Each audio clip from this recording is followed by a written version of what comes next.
Welcome to Stories of Impact.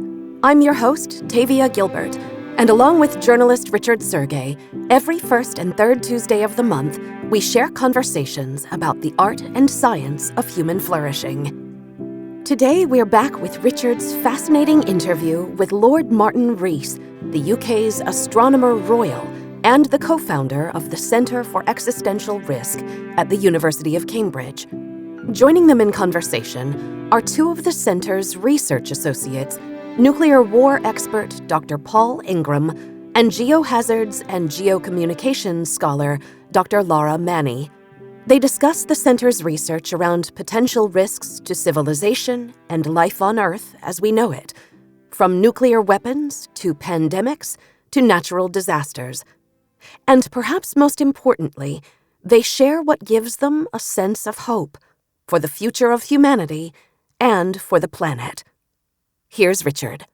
The Center for Existential Risk, tell me what it is and what its mission is about.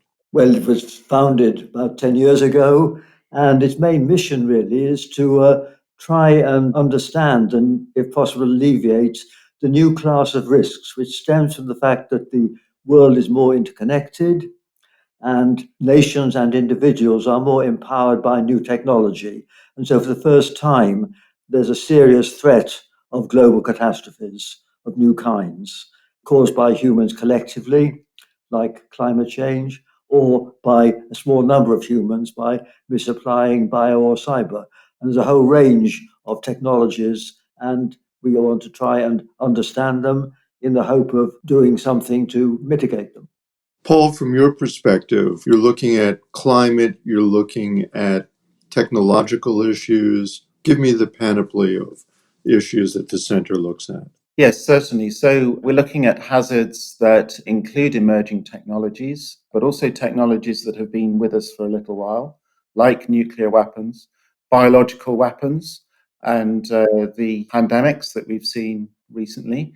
We're also looking at more natural hazards and looking at volcanoes and asteroids, but mostly we're looking at the ways in which these hazards interact and the vulnerabilities that our societies suffer from as a result of this, vulnerabilities that are increasing with the complexity and with the relationships. And we're looking at ways in which society can better govern itself, the way in which we can overcome some of the collective action problems that mean global governance is so challenging in these areas. If you were to list the top 2 or 3 or perhaps 5 issues facing the planet, what would they be? Richard, I always hate that question. Well, every journalist has to ask that question. I understand. And the reason why I hate it, I'll just say, and then I will try and answer it. The reason why is because if an alien were to land on this planet a few months after we destroyed ourselves and asked itself the question, what was it that finished the human race off? We would almost certainly have a complex answer, or they would, explaining the ways in which all these different things interacted and how the roots of our destruction have been based in the way in which human beings have managed their technology and each other for quite some time. Having said that, and having studied nuclear weapons for the last 40 to 45 years myself, I would say that they're pretty serious and up there. But on the other hand, if we had a super volcano erupt of sufficient magnitude, that would finish us off much more certainly than a nuclear war. Then you have the emergence of very uncertain, very unpredictable technologies that are proceeding at significant pace. And a large proportion of our centre is devoted to the uncertainties around artificial intelligence and the way in which human beings will have less and less control over the outcomes and the way in which artificial intelligence is likely to interact with these other hazards. Then you have biological hazards, both deliberate and accidental, or natural rather, which could interact and mean that because we are not very effective at governing ourselves, could well end up with the deaths of billions of people. So I find it very difficult to come to a conclusion. But what I would say is that some of these are very rapid impact, but uncertain. And some of them are slightly slower impact, but very certain. And climate change is a threat that I think is already affecting our capacity to live on this planet, is certainly going to make it more challenging and introduce stresses to our society that it's still deeply uncertain as to how that will then manifest itself in raising the risks that we study in other areas. I want to come to Martin in a moment, but Laura, I'd like to hear from you in terms of the natural world and your concerns in terms of the challenges that lie ahead. Yeah, I think I would mostly agree with Paul there on much of the kind of landscape of global catastrophic and existential risks. It's fair to say that I think most people in CESA would view our potential demise to be more of a gentle nudges towards catastrophe rather than something that might necessarily take us out. Saying that, natural hazards might be some of those that could potentially do that. If we were struck by an asteroid large enough, for example, that would near certainly have devastating consequences for the future flourishing of humanity. And much of my research focuses on the risk posed by large magnitude eruptions. And this has been a really emerging kind of area of discussion within the centre over the last few years. And it's been very much, I believe, to be underestimated for quite a long time. There's that classic narrative of supervolcanic eruptions, these extremely large, colossal scale eruptions that could potentially cause dangerous climatic feedbacks that could potentially devastate our world and lead to the demise of humanity. And those types of eruptions are incredibly rare, tens of thousands of years recurrence intervals for that kind of event. But actually, the mechanism by which volcanic eruption could potentially cause catastrophe, which is the release of lots of gas that reacts in our atmosphere with water, which begins to reflect sunlight back out into space, which can be extremely devastating for our global food supplies. And we actually think magnitudes lower of volcanic eruptions are able to cause that mechanism. And eruptions of that scale have a recurrence interval about every 625 years. So this is actually really high. And this is one that I'm most concerned about right now. And of course, just at the beginning of last year, we had the big Hunga Tonga Hunga Hape eruption in the South Pacific, which just proved to us that our knowledge of volcanoes and their systems is still evolving. It's a nascent field, and we discovered new mechanisms that we didn't know existed before about water being lofted up into the atmosphere, causing a heating effect. We've seen the toe carvings of ice sheets in Antarctica as a result of the shockwave causing a tsunami. There's mechanisms that we don't even understand and are just realizing. So for me, I would definitely I'd advocate for volcanoes right high up on that list. But I would also concur with Paul that things around the malicious use of technologies and things like pandemics are also high up that list. Martin, you've written extensively, but you sent me a lot of your writings on AI and technology and the potential impacts on threats to humanity. If you were to list some of the challenges ahead, what concerns you the most? Well, I'd like to say I'm very concerned about what we've heard about the collective effect of humans being more numerous and more empowered by technology on the planet is what's leading to climate change, loss of biodiversity, mass extinctions, and things like that, and even natural phenomena like volcanoes and asteroid impacts. Although their rate is unaffected by humanity, their consequences are greater in a densely populated world where we depend on technology. So that's why they're on our list of important threats today. But I think the kind of threats that my writings have focused on are the ones which are caused by misuse of new kinds of powerful technology, where just a few bad actors, as it were, could cause a catastrophe that could cascade globally. And this is true of both cyber and bio. In the context of bio, we know that in an interconnected world, a pandemic can cascade and spread globally quite quickly. And we saw that in the case of COVID-19. And of course, we are aware that there could be natural pandemics which will spread in the same way, but could have a much higher fatality rate than COVID-19. So we have to worry about those, but we have to worry even more about possible engineered pandemics, because as we know, it's possible to do these so-called gain-of-function experiments and make a virus more virulent or more transmissible. And my worst nightmare, actually, is of that being done by someone who then releases this pathogen in a way that spreads globally. Of course, this is unlikely to be done because no rational person with rational aims would use biological weapons at all, because you can't predict their consequences. That's why they're not used in warfare, and a terrorist group with well-defined objectives wouldn't use them either. But just imagine some fanatic who thinks that humans are a pollutant, there are too many of them on this planet, let's cut the number down. Then even one person like that could cause a global catastrophe if empowered by the kind of techniques available in any university or industrial lab. So that's my number one reaction. And in a similar way, cyber attacks, as we know, can cause massive damage to the infrastructure, electricity grid in a large region and things of that kind. And of course, we're very aware at the moment of the other dangers stemming from misuse of IT, chat GPT, and all that, which have huge benefits. We benefit hugely from social media and Google and all that, but we all know very much what they can do for breakdowns in society, etc. So I would say that it's bio and cyber, which are the two new technologies we should worry about at least as much as we worried about nuclear 50 years ago. Paul, I'm curious whether you feel we're at or near a tipping point in any of these three areas that have been outlined: environmental, advancing biotech, or cyber/AI. Do any of them in particular feel like we're near that tipping point or at it? It's very difficult in advance of a tipping point to say with any certainty that we are close to a tipping point.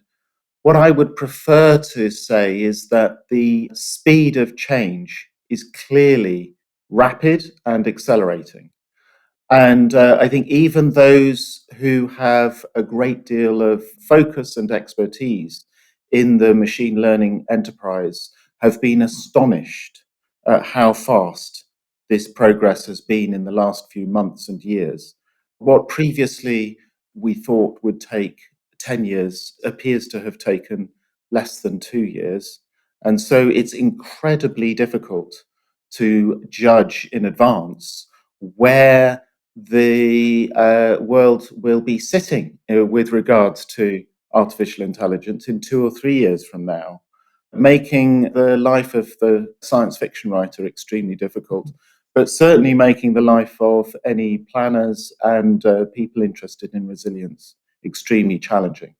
Which means that those of us in the centre and in similar areas looking at the problem of huge global catastrophic risk have to use quite challenging methods that go beyond the traditional when we think about what the future holds and how systems that in the past worked to some degree are likely to break down and what the consequences are likely to be. And just to give you an example there is a strong consensus behind the idea that we've been very lucky not to have had a nuclear war in the last 70 years. That system of nuclear deterrence had some level of stability, even whilst those of us who were skeptical were very concerned about it. But that stability, such as it was, looks increasingly precarious in relation to the speed of change and the acceleration. So there is certainly an idea, a very strong idea, that we will reach a tipping point and that that's a really big challenge. I don't know if that's 6 months or 12 months or 5 years down the line, but what I do know is that the acceleration is rapid. When you refer to nuclear deterrence, obviously you're referring to MAD, mutually assured destruction, which has basically kept us, ironically, safe for 70 years, correct? So I would contest the word safe. What it has done has meant that those that have the capacity to wage strategic war have been more hesitant than they would otherwise have been.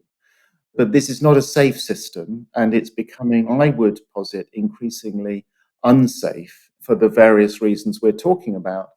And also the way in which actually the vulnerability that lies at the heart of mutually assured destruction is itself quite an interesting dimension when it comes to all the existential risks that we face.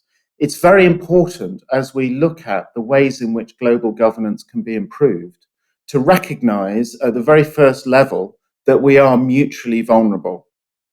And in that mutual vulnerability, there are opportunities to act collectively and cooperatively.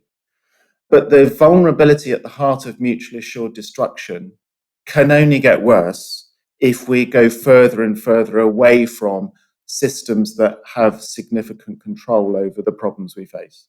We'll get to some of the solutions in global governance in a little bit. But Martin, I'm interested from your point of view, having written so thoroughly on AI and technology, you know what's called the law of unintended consequences. Mhm. Tell me about it and how important it is in trying to understand technology and its advancement for the good when it turns out that we can't always predict the outcome.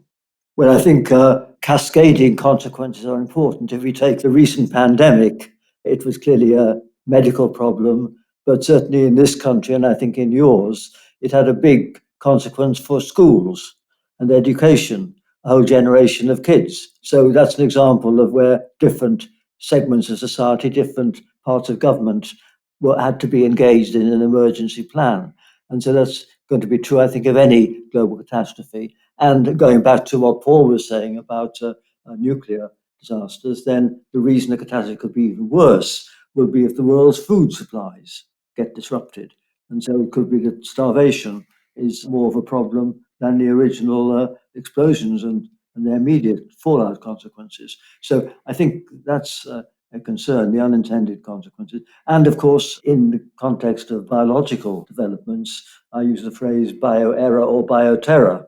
And if we think of pathogens, then the worst case, obviously, is a virus, which is lethal and can spread, a version of, say, the Ebola virus, which could be transmitted through the air or something like that, which would be worse than the kind of natural pandemics that we have or which we think are likely to have. That's one thing. But also, there's the risk of unintended consequences, leakages from labs. There are over 60 of the so-called Grade 4 secure biolabs around the world. And one can't be confident that they are all that secure. Of course, as you know, there's still a debate about whether COVID-19 was a leakage from the lab in Wuhan where they were doing gain-of-function experiments, or whether it was a natural transfer from animals to humans. So we just don't know the consequences of doing dangerous experiments, for instance. Before I turn back to Laura, Paul, I've got another question for you around the issue of AI and emergent behavior that we don't understand. Talk to me for a few minutes about where we are on AI, what concerns you, and emergent behavior, what we need to try and understand to make sense of this new world that we're creating. One of the features of machine learning as it has been developing is that the programs have been set up in such a way that they can learn and they can modify their behavior. And there is inevitably inside that system a black box in the sense that nobody, not even the programmers, understand how it's done, how it has achieved what it has achieved, and where it is going.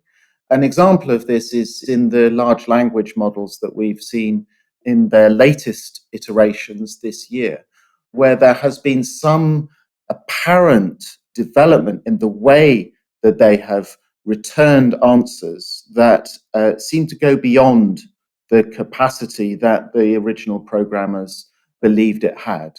And of course, what happens then is that people attribute more to the machines than is actually going on. And it feels as if we're interacting with beings that are close to us in terms of the way and the capacity for thinking and for experiencing. And I think what we don't know moving forward is how that translates into outputs that then have an impact on social cohesion and on the capacity for these machines to be misused. I mean, a very obvious area at the moment is the way in which machines can be used to spoof human beings. such that all sorts of systems that we depend on for our integrity, be it legal or political or otherwise, or privacy, is encroached upon. And that's very concerning, but it's only one area of a whole variety of concerns that emerge as the capacity of artificial intelligence strengthens. This is what are known as deep fakes, correct? That's right. Explain that to me and why you're concerned about it. Yeah, so deep fakes can be images, or they can be audio, or they can be videos, they can be text. And the capacity of the large language models now is such that they can be instructed to mimic human beings and specific human beings.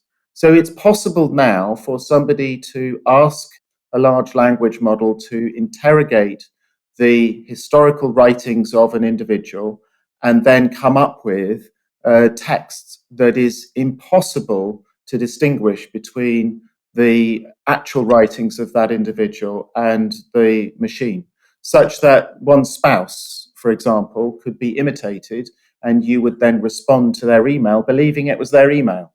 There can be videos that are so effective in mimicking the personality of the individual they're mimicking that it's impossible now, this is not the future, this is now, it's impossible to know when you're seeing a video whether that is a real video or a fake video.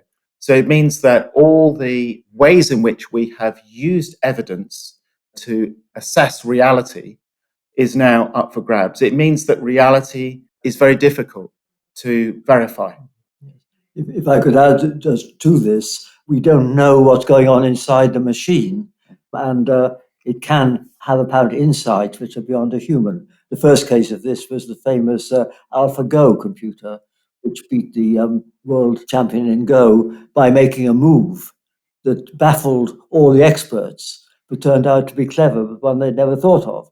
And so that was an example where it has special insights. But the downside is that there could be some hidden bugs in these programs which do emerge. That's why you get sort of odd answers from ChatGPT sometimes. And that's the reason why we should not readily delegate decisions about human beings to machines. I mean, if we are going to be sent to prison, recommended for surgery, or even denied credit by the bank, it's not enough for us to be told that on the whole the machine does a good job in making the assessments. We feel we ought to be able to contest a decision and have a real human being responding, because there could be hidden bugs in the system. And there always will be, but more and more as they get more complicated. But they are going to be displaying superhuman capabilities in more areas. This doesn't mean that they're a super brain, because no one is saying they need to be conscious to do all this. It's just that there are many, many different ways of displaying different kinds of intelligence. An example I would give is that back in 1900, if people thought about flying, they'd be surprised if anything could fly without flapping its wings. Whereas, of course, planes develop quite differently. And similarly, there are kinds of intelligence which we think are specific to the flesh and blood in our heads, which could be mimicked effectively by some machine, but it doesn't mean that the machine has the consciousness which a human does. Well, since you've opened the door to that, Martin, I'm curious, are we, I mean, there's the old term within technology of thinking machines. Are we creating the potential for conscious machines in our understanding of that? Well, I'm not sure we would ever say they were conscious, or we needn't say that, and still less that they have emotions. But I think we are entering a regime where machines, if we're not careful, can interact with the real world via the Internet of Things and interact with each other. In fact, there was an interesting paper in the Wall Street Journal just a few days before we're speaking about whether the different ITs could start fighting each other, trying to gain territory themselves. So these are possibilities, but it doesn't mean that they're going to be in any way like human intelligence, even if they can surpass it. But if I can sort of make a special point as a scientist, I think that these AIs can, through their greater speed and their learning powers, do things that no human could ever do. Just like they can play Go and chess better than humans, they may be able to work out the 10-dimensional geometry of string theory better and more quickly than any human ever can. So maybe the way we will know if something like string theory is a correct description of the microworld will be if some machine churns away, given the parameters of the theory, and spews out at the end the correct masses of the particles and things like that, which are otherwise unexplained. So they can have a huge benefit. And we know already that they've been able to work out the shape of proteins better than any human. And so they're going to be very positive in many ways. And so the challenge really is to take advantage of all these benefits, but be aware that since we can't understand what's going on inside them, we have to be cautious about handing over power to them. Laura, on the earlier point where I asked about tipping points, I know you're a volcanologist, but in terms of the environment and climate, we've heard that we're near a tipping point on climate, but it seems if you look at the polling, it is still such a removed issue from most people's agenda, and things that are much more important, like can I put food on my table or do I have a job? Climate seems, at least among pollsters, to be one of those issues, despite its importance, to be low on the totem pole. In terms of tipping points and how you persuade an audience to pay attention, what do you say? So that's the golden ticket right there. But yeah, I would agree. And a lot of the work that we've kind of done throughout the last few years has been trying to understand this exact issue. Why do some people take some risks more seriously than others? And why are some more motivational for people? Why are they have a higher intrinsic value? And how can we encourage that to be the case? And that's the case across most existential risks for a number of reasons. There are many challenges associated with some of these risks. Climate, I think we can bracket with many of the challenges that we have for many existential risks and global catastrophic risks in terms of communication and prioritization, but also has some unique challenges on its own. So first and foremost, many of us are not feeling or not realizing that we are immediately seeing the consequences of climate change. It seems a distant problem, somebody else's problem. And that's one of the biggest problems, one of the biggest challenges to overcome for this. Meanwhile, there are islands the other side of the world that are being inundated by floodwaters. There are the strongest monsoons that we've ever recorded. The ozone hole is the largest for the longest period of time. There's many different consequences that affect all of us, but because we sat here in Cambridge, surrounded by lovely, are not feeling those immediate impacts, it becomes a distant problem, somebody else's problem. And so that is one big challenge for dealing with some of these risks, but we are making progress on that, seeing small island developing states taking much more stance in the UN circles to be able to advocate for their own risks. With global catastrophic and existential risks, one of the biggest problems is some of these are seen as long-term risks. These are seen as future problems that don't kind of feature in our day-to-day world. And of course, if your local politician came to you and said, "Oh, my manifesto for this election is that we're going to deflect all asteroids with any threat to pose to Earth," of course, you would not potentially vote for this if your garden floods every year from the local river or something like this. It's the way in which we want to prioritize those risks personally in our own context and our own environments too. But not all existential risks and global catastrophe risks are long-term risks. Of course, we've got Paul here who works on nuclear risk, and we are on the cusp of a potentially dangerous scenario. Volcanic eruptions, I mentioned the Tonga eruption earlier. This eruption happened. We weren't expecting it. We didn't know it was going to be that large. A large magnitude eruption with catastrophic consequences could happen at any time. Just like with asteroid impact.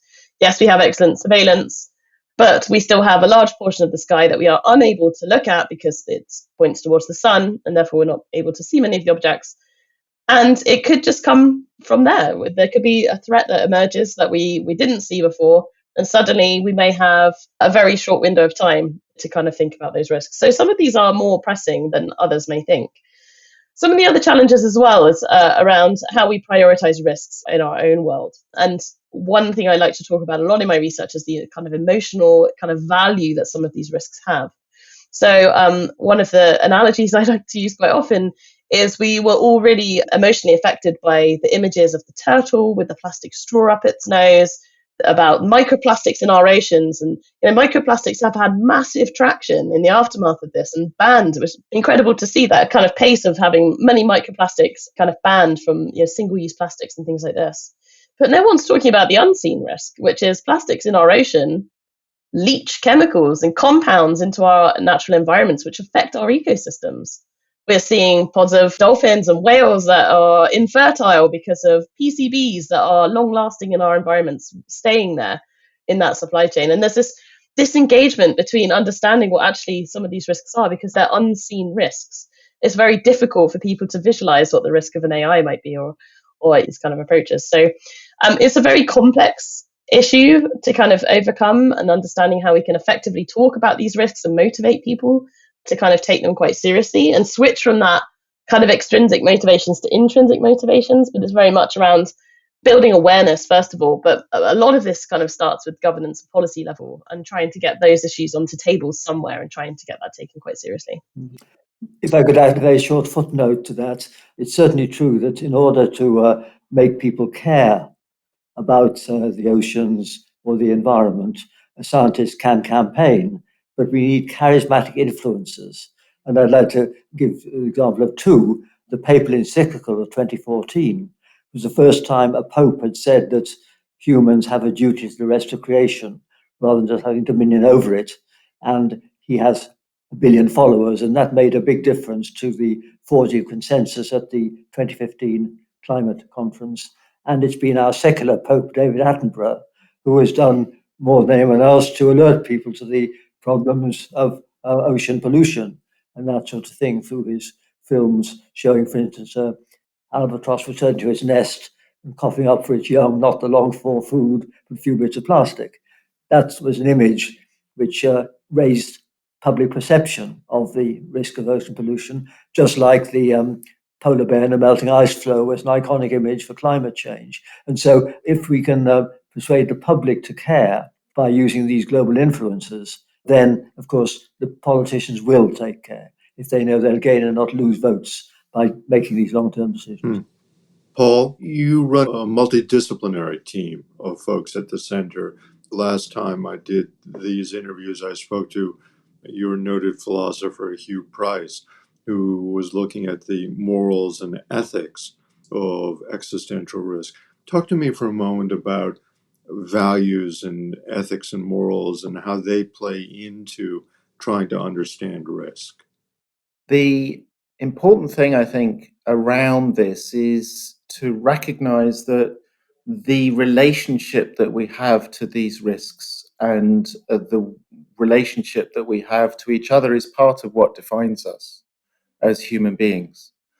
And the question that interests me here is not only how do we manage these risks and minimize them, but also what does it mean to us as human beings and the ethical dimension of our identity if we are willing to set up and promote systems that threaten our annihilation.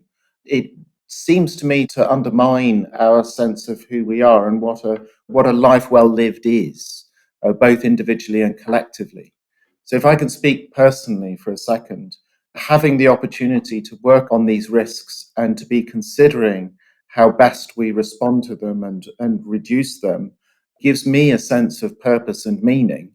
And I think that's true for everybody at the center. And whilst it may seem to be a very dark and we can be accused of being doomsters, actually it's a real opportunity to put in perspective what a life well lived is. I think collectively, and I was having a conversation with one of our colleagues just before we came on here, I think collectively there is an opportunity for us to use existential risks as a way of asking the question, where are we going as a collective humanity? And how do these existential risks point us in the direction of improving our relationships with ourselves and with the ecosystems of which we are part? And that ethical question, it may look as if we're focusing on the dark side of our humanity, but actually there's real opportunity here to ask some of the questions that human beings have been asking themselves for thousands of years, but in the light of really difficult challenges today. I mean, one of the centerpieces, Martin, for the foundation is human flourishing. So Paul is in some sense making that connection between the dark work you're looking at and human flourishing. What would your answer be to the ethics and morals of trying to understand existential risk? Well, I mean, I think we know how much we owe as a heritage to prior generations in terms of infrastructure and ideas and our entire civilization. And surely we owe it to pass on to future generations a equal legacy and not a depleted and devastated world. And so I'd have thought that's a very, very important ethical goal, that we should ensure that we don't pass on a depleted world to future generations. And one example is the diversity of life. I like to quote E.O. Wilson, who said that if human actions cause mass extinctions, it's the sin that future generations will least forgive us for. We need to care about these things. And that's just one example. And I think if you want individuals to think long term and voters to think long term, they should think about the lives of young people today, babies just born, who will live, we hope, well into the 22nd century, and think long term. So I think to ensure human flourishing in future centuries is a real ethical imperative. And we are putting all that at risk if we don't give more effort to trying to minimize these existential risks. And centers like CSER are trying to do this. And in fact, there are all too few people around the world doing this. There are probably a couple of hundred people who are working full time on this. And the way I put it is that the stakes are so high that even if we can reduce the probability of these risks by 1 part in 1,000, our work's been well worthwhile. We've earned our keep because the stakes are so high. But I would say that's one ethical concern which is global. But of course, more parochially, we've got to make sure that the benefits of science, as it's now more empowering, can be harnessed without at the same time releasing all the downsides of science. That's the big challenge for politicians, and that's what we as a group can try and do this, because we are academics, but unlike most academics, we are trying not just to understand the world, but to change the world as well. Laura, as representative of the youngest generation on this panel, what would you say? I mean, I obviously agree with both Paul and Martin. And I guess for me, there's a moral imperative around making sure that we even just think about existential risks. I mean, even before the formation of CSER, there was only just one group in Oxford thinking about this. And that's the kind of mind blowing that we haven't been thinking about this sooner. And there's this, yeah, it's kind of Martin says, there's this kind of consequentialist kind of view of this. It's like, okay, well, if we don't think about this, then the cost of this could be massive. We could be looking at, the loss of billions of lives in a catastrophic food disruption, or trillions to the economies, whatever your value, your intrinsic value is there. And so it kind of makes sense that we make sure that we think about this, particularly factoring in future generations in those discussions is the one that I think is the most important in lots of these discussions. And that value of lost generations, billions and billions of people to come, and making sure that they potentially have a world that is fair and just for them equally.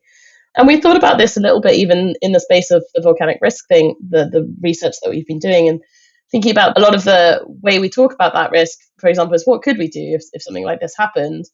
And they're not easy conversations to have, and they are very kind of focused more precautionary, but then we kind of could see ourselves in a bind. If we become too cautious in our kind of approach to thinking about some of these risks, then like Martin says, we could find ourselves having not ever really made much progress and not have made that tiny contribution. So I think the importance of ambition, curiosity is really important when we think about the work that we do and thinking about the protection of future generations particularly, but also, the protection of our world and overcoming some of those basic kind of principles that we think about when we think about the ethics and the moral philosophy of what we do. Paul, I know you're going to hate this question. I'm sure it's been asked of you before, but how do you sleep at night? Oh, it's been asked many times. Caesar's number one question, I'm certain.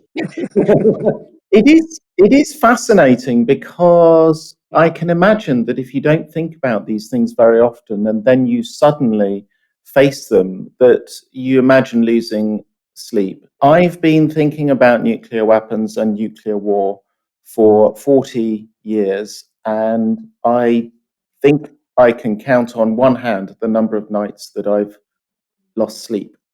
And the reason for that is because I've already integrated this thinking and the consequences into my life, so that it's not some problem out there that is separate from me. It's actually part of who I am, that I think about nuclear weapons and nuclear war. And I think there is positive opportunity as well as negative consequence. I believed when I was a teenager that we wouldn't last 10 years. I believed that there would be nuclear war before the end of the 1980s. And we didn't. And there's hope in that story, because nobody predicted the end of the Cold War, and yet it happened. So I sleep because I have hope, even though there are so many reasons why life could get more and more challenging unless we do change course. But I do have optimism that we can wake up before it's too late, and that we can strengthen our societies and be more caring and compassionate with each other, because that is not only the right thing to do, it's also the most likely way in which we will escape the risks that we study. So, Martin, same question to you. And if I hear Paul, he is relying to some degree on our better angels. Well, I mean, I echo everything Paul has said, and I'm even older than Paul, and so I can remember the Cuba crisis, and that was the time when there was a severe threat, and indeed, when the history is looked at in retrospect, the threat was even larger than we thought at the time. And I personally think that had I known that the risk was as large as it proved to be from later records, I would not have supported at all the policy of mutual assured destruction. I think the risk was too high. I'd rather have faced the certainty of a Russian overrun of Western Europe than even a 1 in 5 chance of the destruction of civilization. So I wouldn't have taken that risk. And I think many people feel the same. And I think the risk is at least as high now. And I think we should worry also about these other misuses of these new technologies, 21st century technologies, as well as the 20th century technology of nuclear science, because these are equally dangerous, and they could lead to a sort of gradual disintegration of society if they allow us to drift into a world where we can't maintain all the things that have allowed us to live in an integrated economy. Let's end on a positive note, not that the conversation hasn't tended toward that. Laura, with you, in terms of solutions, among them better global governance, what do you point to, and what do you think the journey looks like over the next few years for the center? I'm pretty hopeful that we're on a positive track. And yeah, lots to focus around governance solutions and making sure that this becomes the most important agenda in some of these conversations. And I think we are seeing progress to that. I think the COVID pandemic and the Ukrainian war has really helped to put some of these discussions on the table. We heard Boris Johnson quoting Toby Ord in the floor of the UN, and these are conversations that are now landing on the table in different UN departments too. So I'm really hopeful that that's going to be something that's emerging much more strongly over the future. For me, in terms of some of the other work that I do in terms of thinking about volcanic risk, we're thinking much more practically about physical solutions. Are there things that we could actually do to kind of mitigate and prevent risk? So we're starting to think about advocating for better surveillance, monitoring networks for volcanic eruptions, but greater research funding and resources to understand which volcanoes could potentially have the eruptions that might have this problem. And even thinking about solutions, are there geoengineering solutions that we could potentially consider that might be able to mitigate or prevent the risks posed by large magnitude eruptions? So I think there are lots of solutions on the horizon. I think I'm quite motivated to see that lots of people has become more of a normal conversation than it was even just a few years ago when I joined CSER. Many people, and I used to say the word existential risk to people, and I work with many people in risk. They would say, "Oh, what's that?" And now it's like, "Oh yeah, existential risk." So this is already a really positive movement towards seeing that the publics are getting better understanding of what these risks are. And of course, that kind of leads to this change, this kind of societal change for understanding risk. The COVID pandemic is this really crucial moment in our history it gives us a pedestal to say, look, we don't ever want to go through something like that again. We've just seen countless of millions of people die and they didn't have to. There are things that we could have done about that. And using that as a very critical moment to kind of advocate for progress in these areas, to getting these agendas on tables and getting mitigation actions towards some of these in place and preparedness actions. So I'm really hopeful for that side of things. Yeah, I am optimistic about our future. Paul, for you, solutions, global governance, technology, where do you come down? So there are various ways in which there are wicked challenges around global governance, collective action problems across cultures that are suspicious of each other. As somebody who has studied the really significant challenges of nuclear weapons management across countries, I'm not a blind optimist. But what I would say is that there are reasons to be hopeful that we can find ways around. We have found ways around. I mean, just look at the incredible network of UN agencies in which people from all over the world are cooperating to address some of the really significant challenges that humanity faces in a cosmopolitan manner. Just look at the way in which regulation and intervention has been successful in reducing some of the worst ravages of natural diseases across the world. There are many things to be hopeful around. And I think that looking at existential risks enables us to see some of the hidden, undiscovered opportunities there are to look at the assumptions that drive competition between states. And I feel optimistic that as we face these challenges in the coming decades, that we will find new ways of collaborating, even where there are different cultures with different assumptions, because we need to be building ethics that involve listening and engaging, respect for plurality, and recognizing that sometimes a culture that has a bit more emphasis on individualism and privacy has some strong answers, and sometimes a culture that is based more on collectivism and other ways of arranging our society has some benefits and advantages, and that we learn from each other. Well, I think governance is getting harder because of social media, because more voices can be heard, which is a good thing. More strident voices appear on the scene. And also, those in disadvantaged part of the global south know what they're missing. They are rightly embittered by the unfairness of their fate, and they're not going to be as content to continue with the status quo. That's going to be a problem. And I think also we are going to need more organizations along the lines of the World Health Organization and the International Atomic Energy Agency to deal with enforcement of pledges in CO2 reduction and climate change, for instance, and also perhaps in dealing with the international conglomerates who control the internet. We need to have international agreements. And above all, we need to involve China, because the fact is that the Gemini is going to move after 4 centuries from around the Atlantic to East Asia, and we've got to accept that and realize that any stable world has to involve bringing in China and related powers as well as the Western powers. Last question for Paul, which is a must on the Templeton World Charity Foundation's efforts with you. How important has it been? I know your project is coming to an end, but it will continue to live. So just talk to me for a moment about TWCF's efforts with you and the mission, how important it's been. So let me say from the outset that the Templeton Grant has sat at the core of the Centre's mission and activities for the last 6 years. And the reason for that is because it's so wide-ranging, it's innovative in the way we have been operating.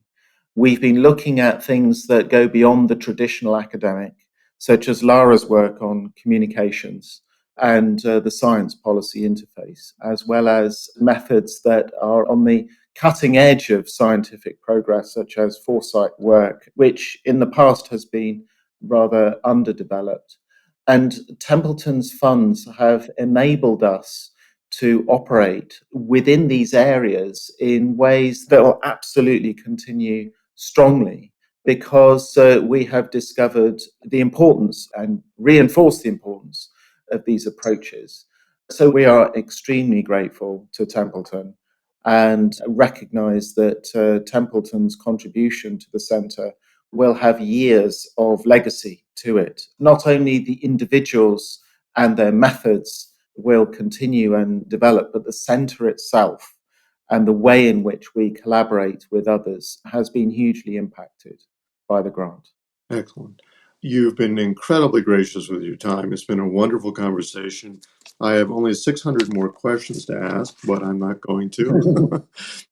I think it's lovely that we get to end a challenging conversation with laughter. Special thanks to Richard Sergey and this week's guests, Dr. Martin Rees, Dr. Paul Ingram, and Dr. Lara Mani. If you enjoyed this expansive conversation, be sure to check out Dr. Ingram's inspiring and timely TEDx talk, Finding Purpose Within a World in Crisis. We've shortened the URL for you, so you can find it at bit.ly/42, lowercase s, uppercase R, uppercase N, lowercase r, lowercase g. If you appreciate the Stories of Impact podcast, please follow us and rate and review us. You can find us on Twitter, Instagram, and Facebook, and at storiesofimpact.org. And be sure to sign up for the TWCF newsletter at templetonworldcharity.org. This has been the Stories of Impact podcast with Richard Sergey and Tavia Gilbert. Written and produced by Talkbox Productions and Tavia Gilbert. Senior producer Katie Flood. Music by Alexander Filipiak. Mix and master by Kayla Elrod. Executive producer Michelle Cobb. The Stories of Impact podcast is generously supported by Templeton World Charity Foundation.